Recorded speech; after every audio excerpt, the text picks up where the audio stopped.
A very warm welcome to everyone joining us today. I am Sampa and I am delighted to open and introduce the kickoff session of this year's FayrEdge's Experience Dialogue series. Today, we start with a powerful topic reimagining multi stakeholder experience in a transformative environment. At FairEdge, we believe that in a rapidly evolving world, it's critical to listen to experiences of a broader set of stakeholders to deliver on win win outcomes. Every other week in this series, we'll be spotlighting a different stakeholder group, bringing forth dialogues on experiences that matters to them. To kick off today's dialogue, we are honored to have with us Mr. Deepak Chandran, a renowned industry leader, Senior Vice President and Regional Director, EMEA and Exports at Wipro Consumer Care and Lightning. While Mr. Deepak holds a senior leadership position at Wipro, please note that the insights he shares today are his personal reflections. In conversation with Mr. Deepak today will be Sukanya Choudhury, co-founder at FairEdge, who will guide us through this timely and thought-provoking dialogue. While your audio line is on mute, as participants, we encourage you to use the chat box actively. First, let's run a short inspiring video on Mr. Deepak Chandran.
So Deepak, apart from the smile, I hope we're able to paint some slice of your life journey in that canvas. Yeah, absolutely. Thank you so much for having me. Looking forward. Yeah, no, and thank you, Sampa, for giving us such an energetic start. And at the outset, Mr. Deepak Chandran, thank you so much for gracing our stage on the launch session of FairEdge's Multi-Stakeholder Experience Dialogue. So as we bring forth to discussion the topic for today, reimagining multi-stakeholder experiences in a transformative environment, the context being that there's just so much happening around us, right? Whether in business ecosystems or even societally, in fact, different tectonic shifts, if I may say. So isn't it a great time for organizations to rally a larger force, in fact, play to a much broader, team sport, right, Deepak? Absolutely. I think there's so much happening around us with the news that comes out in the morning is stale by lunchtime. And it's replaced by an equally or even more interesting and complex sort of event that's unfolding around us. So it's just changing at a ridiculously crazy pace. So it's important to have your ears to the ground constantly and keep listening. Yeah, no, absolutely. I think, we just have to look at how do we take advantage out of it. But first, being inspired by a fascinating journey, Deepak, my attempt will be on behalf of the audience to be able to distill perspectives from your own personal lived experiences as we get to discussing many facets on the topic at hand, right? So let me start by asking you, you've navigated so many contours of responsibilities, functions, markets, industries, and still balancing a number of C-suite responsibilities. So what principles, and beliefs that you've held very closely, which have been instrumental in shaping your journey and really have stood the test of time? I would say there are things that are universally true for anybody who wants to do well in, uh, let's say, work life. And I've also followed the same principles.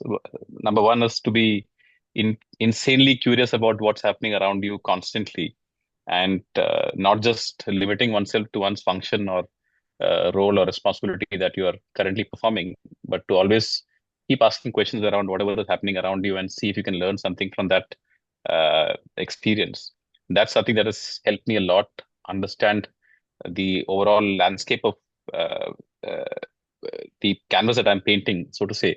And being in finance that way offers a vantage point to the person, because you get to see a sort of wholesome view to the organization. So, and I've always been very, very, uh, uh, I've always wanted to know lot more about the functions that are around me, not just my own function. So when I visit, let's say, a location, I do, I do, uh, I do go and meet all functions that are there, and not just the finance function. If I go to Vietnam, I end up spending time with the factory teams, with the marketing teams, with the HR teams. Go to the market, talk to promoters who are in the stores, talk to promoters of competition, sales promoters of competition companies, to understand what's happening and what's working and what's not working. And the whole idea is to ensure that you're able to get a feedback loop going for across all stakeholders in the business, to get a sense of what's happening on the ground, rather than just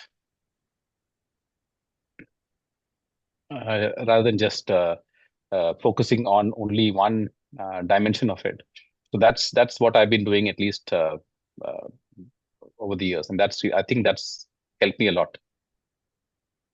As I was just taking notes, I think, it's so important to stay porous and to be, very clear that you're not confined by a given sort of, a job description, right? Just that is just sort of a cue to be able to get to a starting point.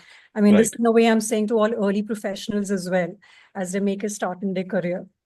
Yeah, no, absolutely. I think what has helped me navigate different roles in the organization, or move from one function to another, has been the understanding that I've had of that function, even though I was not part of it when I was doing a certain role. So whether it is moving from technologies in Wipro to consumer, to moving from handling developed markets to emerging markets, or from moving from finance into a business role, or from a finance to an investing role, what has helped me navigate these changes is the preparation that I've done in the years prior to this, by taking interest across the functions, across different aspects of the business, to always, like I said at the beginning, to have a ear to the ground, to get a sense of what's happening in the overall organization, rather than just only in my function. Right, right. And you never know when opportunity strikes, right? There's no Never know. substitute to preparation. No, thank you, Absolutely. Deepak, for making that, start in your personal life journey's context. And clearly the segue is that, as you've led in your journey, businesses in multiple markets that are varied and in the backdrop of a world that's continually in a flux, right? I mean, interconnectedness, evolving expectations. Your advice to organizations on being mindful to stay relevant. I mean, what should they be mindful of? I think you have to listen at scale. You have to constantly uh, have a sense of what's happening in the environment around you, because the life cycle of an organization, or of a product, or a brand, or an SKU, is becoming shorter and shorter by the time, and it applies to pretty much every industry that uh, goes around. And consumers are becoming more and more fickle, and they're being spoiled by the kind of choice that they're getting, uh, by the kind of conveniences that are being thrown at them. So it's very important for you to not become irrelevant, and it's very important for you to know what is it that what is working, what is not working, what is it that what is the noise that's coming out of the market. How do you ensure that you are acting on the right feedback? So it's very important to get a sense of uh, the various things that are happening in the industry, or even outside the industry, because the disruption can come from within the industry or from outside. And that's where I think that really is the only thing that you should do. You should constantly be holding yourself accountable for whatever is going on in your organization and in the industry, and have a response to it. It can't be that otherwise you'll be left behind, because somebody will come and either do it faster, cheaper, or give a better experience to your consumer, and then the consumer will move. The days of a consumer sticking to a brand or to a product or to a experience from the day one that he can afford to pay for it till he passes away, I think are long gone. Today's consumers are very happy to experiment, very happy to try whatever is the flavor of the season, and then and switch brands if there's a better experience. So it's very important for companies to know what is working, or what else is out there, or what else is going to come at them. So it's to have you have to keep evolving, you have to keep changing, you have to keep refining your offering, and for that you have to have a feedback loop. So listen very, Right. very closely, listen deeply, diagnose the problem very quickly, and fix the problem as soon as you can, rather than letting it fester. Right. In a fickle sort of environment, I think, just still sticking to fundamentals, right? To make the stakeholder feel valued, to be able to sort of, stay real time in terms of knowing the pulse. I think, Because that's you what have to is be the core. contextually aware. You can't be,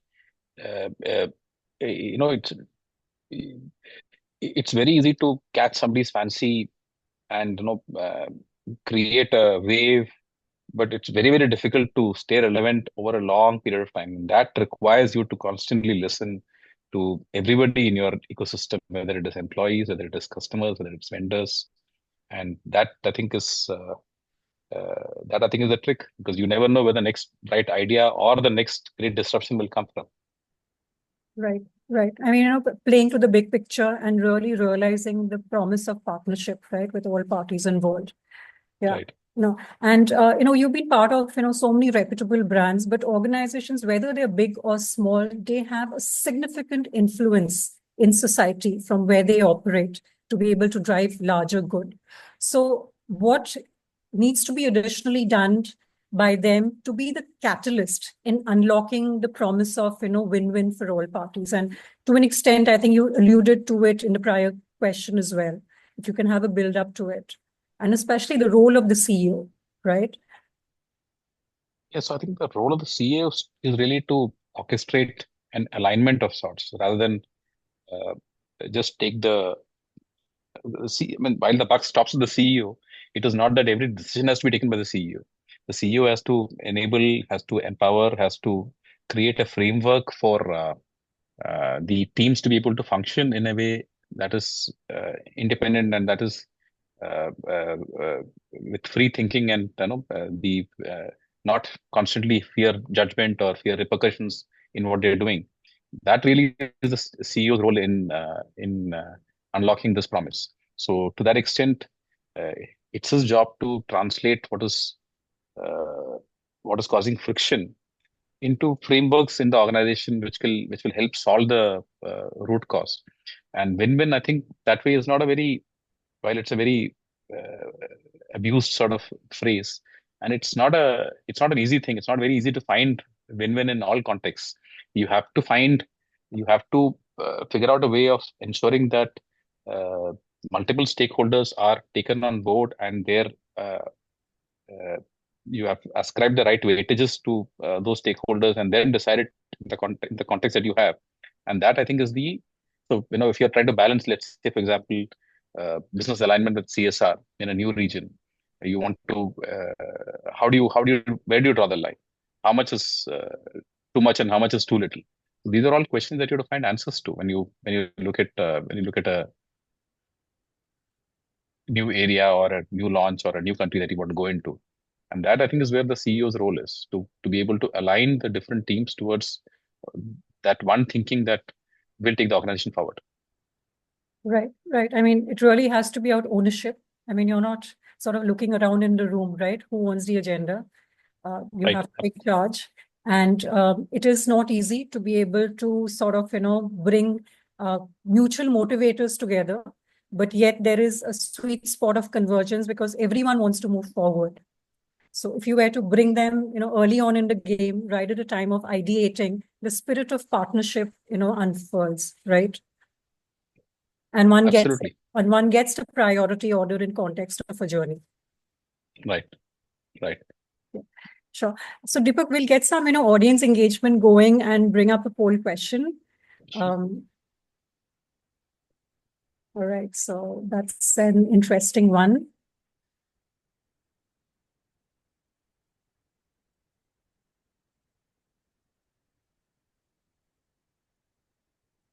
It doesn't take long to take a choice. Let's see which way it swings.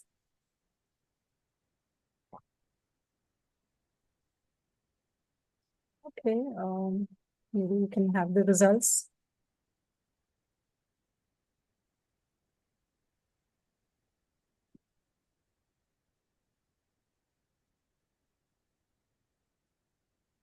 Okay, so we can have the view of what the results looks like. So Deepak, in a way, what we just saw, right, was like a dipstick representation from the ecosystem itself. And what you just mentioned about the importance of multi-stakeholder focus, and we read about it, people understand its value, but we still don't see enough of it in action. And what we see from the results was also a mixed bag in a way, right? So what needs to be done to really change the game and to have a recognition of what's coming in the way, maybe? I think it boils down to assumptions that we make about our own businesses or our own understanding about the business and the problem that it's faced with. A lot of times we operate on assumptions when one doesn't really have to. If you just listen deeply enough and you ask the right questions and you ask the right people those right questions, you should be able to get over some of these preconceived notions that you have about your business. But the importance that and the key there is to know who to ask and what to ask, and then what to do with the data that gets thrown back at you. Because data doesn't lie. The problem is that our first instinct is to go towards what seems to be the immediate problem and try and solve that. When it invariably there are layers that that you have to peel and then get to the real diagnosis of the issue before you can start solving the problem. And I think that is where it's important to get a 360-degree view of sorts of uh, the issue rather than jump in and go with your first instinct and try and solve what is the lowest hanging fruit and then hope that there's a different outcome. So unless you fix the root cause, the issue won't change. So whether it is competition, snapping at you, or whether it is a certain service experience not being up to the mark, you have to understand what the root causes. Is it to do with the culture in the organization? Is it to do with the processes? Is it to do with the the kind of people you're putting on that function, or is it to do with the product itself, or is it to do with the offering itself? So you have to understand the different uh, aspects of the problem very deeply, get a sense of exactly what is ailing it before you can start fixing it. Right. And I think what you just said, right? Data doesn't lie. That also is a mantra that, you often quote. And truly, with that, you're able to understand nuances. In fact, missed opportunities, right? You think that the problem is very linear versus, the source could be somewhere else. And that is where the bigger picture, I think, really sort of aids the thinking more objectively. So data, insights, actionable, insights gives a priority order as well, as opposed to, feeling overwhelmed. Where do I make a start? So in a way, that's sort of cracking to get to an operationalization order of sorts. I mean, how do I, get to an ignition point, right? Yeah, no, thank you Right. for that.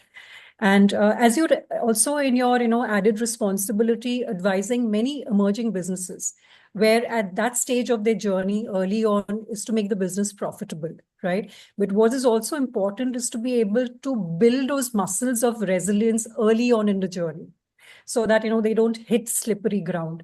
So what would be your advice to them, right, in terms of thinking for being a long-term player, and maybe traps also that they should avoid, because it's not easy standing up a business?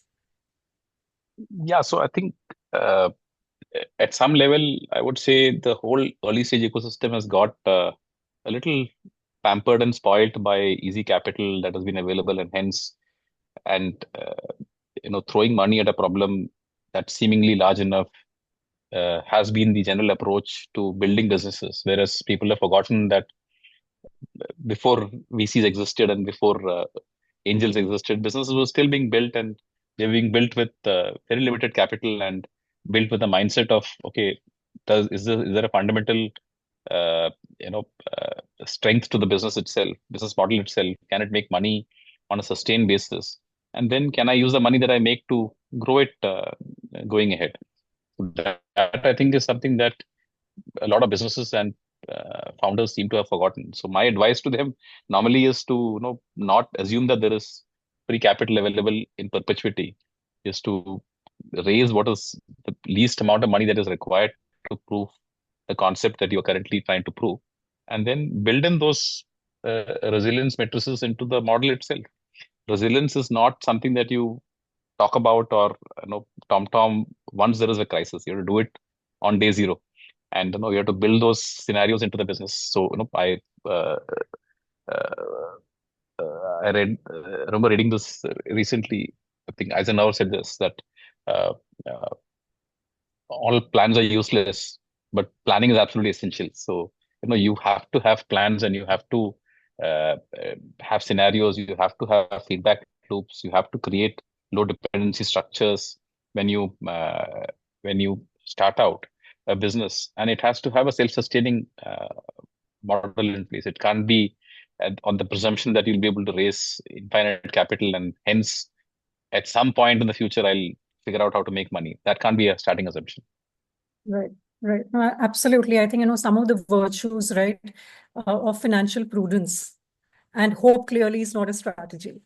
No, As it's you not. said, the strength of, being backed by a strong Hope plan. and prayer is not a strategy. Yes, you're right. Yes, yes, they can add sort of, spark to our intent. And so from CFO to CEO and now to both, Deepak, looking back, were there key beliefs that have evolved over the years, and how did that shift impact, success? Yeah, so I joke around when people ask me about why did you make this shift. That my boss, who's the CEO of Wipro, overall got tired of me asking questions around the business and said, I'd rather you have a portfolio, go run it, and then let me ask the question and I want you to answer them.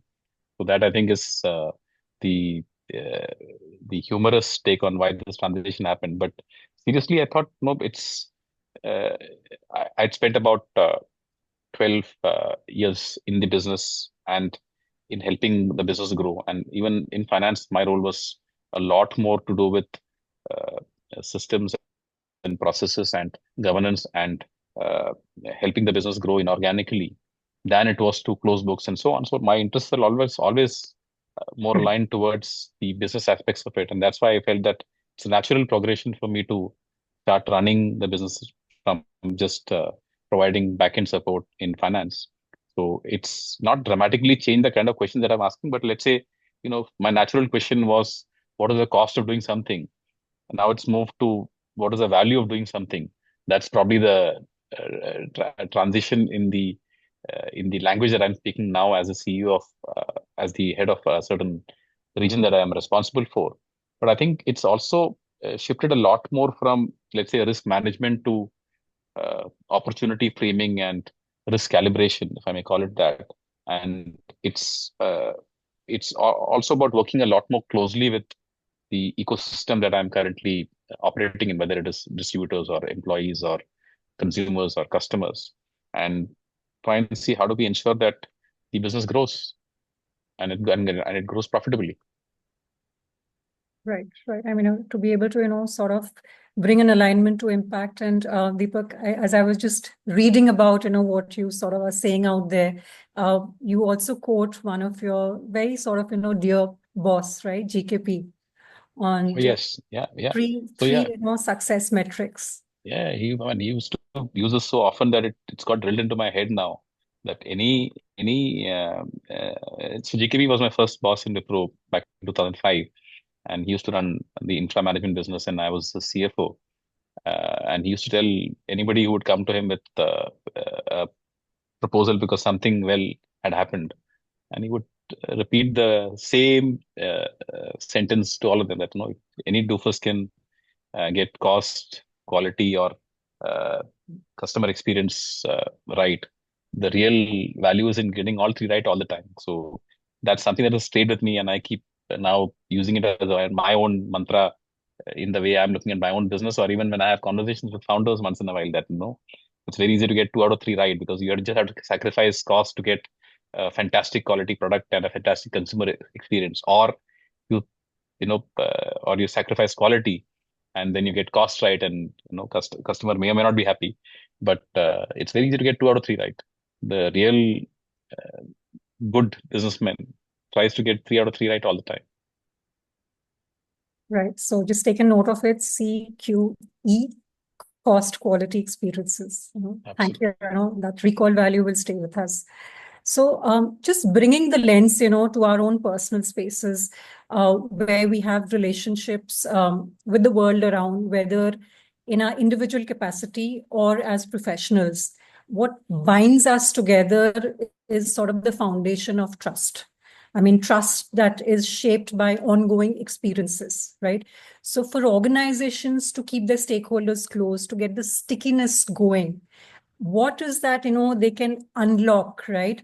To deliver to the power of, great experiences on an ongoing manner. I mean, you said so much about listening, but, what is sort of the build up, to it, right? Yeah, I think the key is to understand why are we doing what you're doing. Idea is to get uh, uh, data around experience that the universe has about our organization at scale, for us to be able to draw meaningful insights from that, for it to be actionable. And that's how the feedback loop is completed. Otherwise, if you're operating on isolated assumptions that you make about certain thing working or not working, and if you assume that something's working and you do more of it, so and then it doesn't work out the way you intended it to, then you're left wondering, what did I do wrong in the first place? So the key is to ensure that the experience loops that we design are designed in a way that it doesn't lead to either survey fatigue, that you're doing it too often and people are just tired of doing it, or it doesn't give you lagging indicators. It has to give you lead indicators for you to be able to see what's coming your way rather than what has already happened, and then you have to consistently take action around it. It can't be just you take a feedback from a certain group of people and then you do nothing about it. That's even worse than not taking feedback from those people in the first place. So it's important that the feedback loop is closed properly, and for that you have to build a trust-based framework which is structured in a way that it gives you actionable insights, and you act on it, and then you go back and check whether it's worked or not. So that's how that works, and that's true for any process, whether it's between you and your employee, or between you and your customer, or you and your consumer, or you and the regulator. That feedback loop has to constantly be churning, and it has to be uh, a consistent experience each time for the experience to be fantastic. No, absolutely, Deepak. I think there is a lot, at hand for organizations to play to character building, which is to stay consistent. Transparency also during difficult times is what tests your character, right? And likewise, to be able to bring in that inclusion at design stage itself, so that who we are delivering it for, right, indeed matters for them. So there has to be an intent that we are able to realize, and truly to bring convergence, of experiences with the expectations that we raise, whether explicitly or implicitly, right, through our various, communications. Okay. So we will get to some audience questions at this stage, and we will just look at, what's coming up on the chat. But what was also been provided to us by attendees at the time of their registration, they had shared some of the questions in advance. So, while that is coming or people are still thinking, I could get to my first question from that list, Deepak. Sure. Yeah. So one question, just like what we've been speaking about, is that very few companies measure and track multi-stakeholder experiences. I mean, primary focus could be employees, customers. And I know some of it, again, you've stated it, but maybe it's a reinforcement. How companies can expand their coverage, right, to be able to measure and track to that. And repeat So is I, a thing.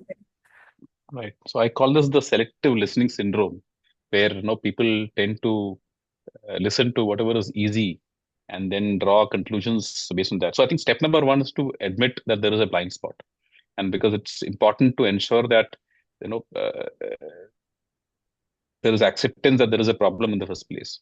So even if, let's say, all employee matrices are healthy and all quality matrices are healthy, but if the business is still not growing and it's still not profitable, then it's important to accept that there is something that is going wrong and that I do not know what is going wrong. So I need to dig a little deeper, because every stakeholder who has a bad experience with the company will create a ripple of sorts.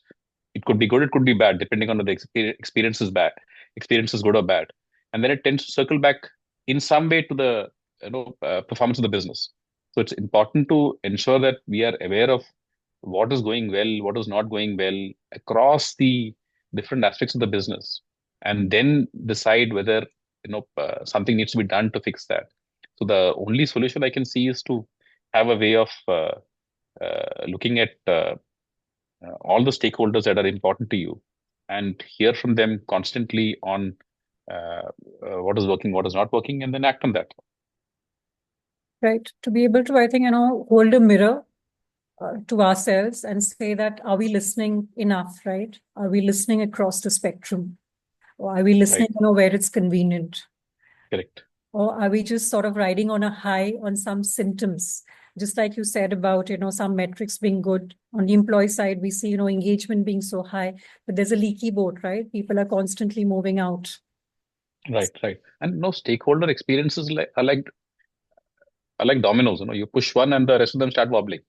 So unless sometimes you will not see a full blown collapse, but it's coming your way. And no, unless you're able to get your ear to the ground and listen and understand what's happening, where, which part of the organization or which part of the ecosystem that I'm part of, you can't solve for it. Very true. And that's, I think, very pertinent advice. So this one also, I think, we've touched to an extent, but it's about interconnectedness. And it says, very sort of specific ask, how do you see, stakeholder experience on one group impacting the other? Maybe, you can quote some scenarios. No, I mean, it's a simple example would be, let's say, if the employees in the organization feel unsupported or undervalued or burnt out, who do you think will uh, feel the pain first? It'll be the customers, because every delay, every tone change, every fumbled service delivery, that's basically internal experience that is leaking out externally outside the organization. A simple example could be that uh, when we had that whole airline ground strike issue in UK, it was nothing but employee rosters were stretched just too far beyond what was appropriate, and it was not a surprise that they went on strike, and there was a huge backlog of aircrafts that were not able to land, and not even baggages were lost, and it was not place was not cleaned, and it will show up. It will show up eventually. So there is a clear ripple effect of one stakeholder group that is important to the organization to the other. So, which is why it's even more important for you to catch it before it starts impacting the next stakeholder. Sorry. Right. And, these don't sort of, take off overnight, right? There's enough signals that are being provided. It's just that, are we really staying glued to the ground, right? With our eyes, ears, all sensors. Yes, I mean, there could be a vendor on the side as well who's probably just waiting to pull the plug, because the way we've delivered to them has been so transactional. Right. Yeah.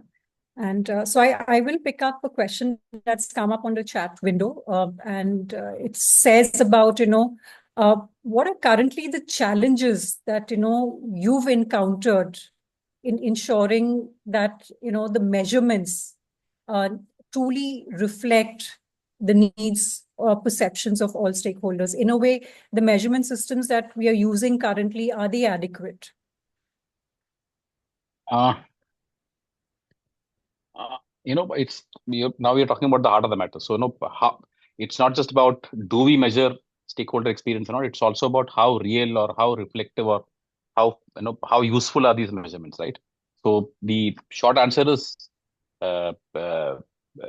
yes, we do measure stakeholder experiences, but the real answer is we have to measure everything that is relevant, and then try to triangulate that to what is one part of the stakeholders, one side of the stakeholders in the company telling you, and does it triangulate with what the experience on the other side is? Because the issue is to not just measure, the issue is also to diagnose. The issue is to introspect and understand what the root cause of that is. The issue is to ensure the real issue is to act on it, and then to go back and check if the feedback loop is closed or not. Because unless this becomes it can't be a tactical one-time intervention. It has to be deeply ingrained into the culture of the organization for them to constantly listen. So let's say, you know, uh, one thing I do, and a lot of our leaders do also, is that we walk the floor whenever we are in a factory or in a warehouse or in a store or in a distributor's office, and talk to people there and see, what is it that we are doing well, what is it that we are not doing well. How does, let's say, a competitor address this issue that you're facing with us, and where is it that you felt that the experience has dropped, where is it improved? So these are all culturally ingrained into the way we work, let's say at Wipro Consumer or Wipro. And that, I think, is really the only way of ensuring that these things become meaningful exercises. Otherwise, if you're just doing it for the sake of ticking a box that, February every year I have to do a certain survey, and then tick the box and everybody meets their objectives, that won't really help. It really you have to ensure that there's a deep culture of listening and acting on feedback that comes into you from different parts of the organization, internally and externally. That, I think, is the key way to address this issue. Sure. And, Deepak, there are a few more questions, but maybe I'll just preempt it. The other is that, organizations that are still sort of waiting to embark on the journey, right? What's your advice for them to take the first step? Well, take action towards listening, right? Realize that intent. Talk to FayrEdge is my advice to them, because I'm very impressed by the way you're going about articulating what the problem is and what the solution to what the way to go about finding a solution to it is. So people are struggling with this. My suggestion is to reach out to Sukanya or Purnima or Anurag or anybody else in the team, and they'll be able to walk you through various use cases of where they've done work on with companies which have struggled with or will be struggling with soon how to handle multiple stakeholders, and they'll have a solution to you. But I think the real solution lies in building a culture of listening, like I said earlier, that you have to have a culture of being open, being very empathetic to what you get to hear from the ecosystem around you, and be very humble enough to accept that there are things that are not working, and then be creative and find solutions there. No, thank you for that mention, Deepak. That's really kind of you. And, there are many, many questions popping up that just shows, how engaging, I think, your responses, audiences are sort of, really lapping it up. So say, for instance, there's a question on, how do we deal with sort of the response or the feedback fatigue, right? So I'll maybe preempt it. It's not about when organizations want to listen, right? You should be able to put the stakeholder at the center so that they can share when they want to, at their convenience and with ease. So how do you nudge for real-time feedback during sort of different touch points of the journey, the stakeholder journey itself? Yeah, and if I may add, if you don't do it in a structured manner, and if you don't take it seriously enough, if you don't take what comes back seriously, then you erode trust and participation, and at some level relevance to the whole exercise. So it's important that the problem is not to be solved by the stakeholder. The problem is to be solved by the leadership.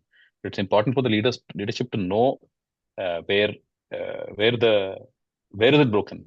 It's that old joke about where a technician comes and a ship is not starting, and he comes and gives you a huge bill after getting it to start. When all you need is take a second to just knock a spanner on a certain side of the ship and said, okay, this is where the issue is. And then even when the bill came, the guy said, no, how do I explain this to my management? So, and it boiled down to his years of experience on knowing exactly where to look for the problem. And that's the reason for the cost that he's able to charge for fixing that problem. That's really what this is all about. It's about knowing exactly where to look for it. So you do, and in a live organization, you don't normally know. So you have to listen to every stakeholder that is there. You have to, give them a uh, experience of listening, which is not draining, which is not, which doesn't cause survey fatigue, as I mentioned earlier. And that's really important. Yeah. So Deepak, I see so many questions coming up, and in the interest of time, we will get to the next section very quickly. Where can, we have these shared with you, or the audience can reach out to you for session questions? Any coordinates that you'd be comfortable to share? Yeah, I mean, LinkedIn is the easiest. So look for Deepak Chandran Wipro. I think I'll pop up on top. Wonderful. And that's the best way to connect with me. And then we can take it offline. Sure. Happy to answer any questions that you have. Yeah, no, that's be really nice. And Deepak, there's been a popular demand to get to some rapid fire questions with you. So I hope you're ready. And we are flexible. You can pick more than one answer. So one is that, just being inspired by seeing your schooling years right from Jammu and Kashmir to Kerala. Did you have a most memorable city or town? Yeah, I would say Srinagar was the most memorable, and that's where I spent the least amount of time. I spent maybe a week in Srinagar before I moved to Jammu. But that I think was the most memorable stint that I had. We were right in the middle. I mean, it's a beautiful campus that I had gone to. So nice. So consulting world or consumer world? Oh, consumer world any day. I mean, I'd rather do than to tell people to do. So wonderful. Manufacturing and CFO or CEO or both? I would say, I mean, I don't want to cop out, but I would say, CFO, being a CFO taught me to have an X-ray vision of sorts, and CEO has taught me many other things, but I would still go with CEO. Yeah, that's brings it all together, right? Yeah. And smartwatch or analog watches, Deepak? Oh, I've moved on to smartwatch during COVID, and I've never really gone back. I was never really I never used to wear a watch before this. I've got multiple gifts that I've got over time from my parents and my wife, and I've never really worn them. But the smartwatch I can't go without now. Yeah, that says augmented by technology, right? Our lives. Yeah. So, that was so valuable, Deepak, of what you shared. So many perspectives from your life journey. And, I've taken notes of multiple of those takeaways to be able to listen at scale. I think that's really at the heart of it. Your life mantras, I'm sure many of us have, taken note of it. And will be just, great to see how we've landed on audience's expectation in terms of taking a session poll. But we've been privileged, Deepak, to have you today in our midst. Not every day do you get a CFO, CEO, on stage. And you have, I think, given us a panoramic view. And sorry for some glitches in between. Actually, it's been pouring at our side. So I would just say that it's been a good omen. The heavens have blessed us, for a great start today. And I think we just kept our composure. So you've set the ball rolling. And tomorrow we have a customer experience panel coming together. So a great panel is sort of going to take stage at 4 p.m. tomorrow. So look forward to having, all of you here. The CX leaders from multiple industries will join us. And thank you, audience, for your active engagement. Thank you, everyone, for taking out time. Really appreciate it. Thank you. Thank you so much for having me, Sukanya. Thank you, Deepak. Thank you so much for gracing. Have a good day. Bye. Bye-bye.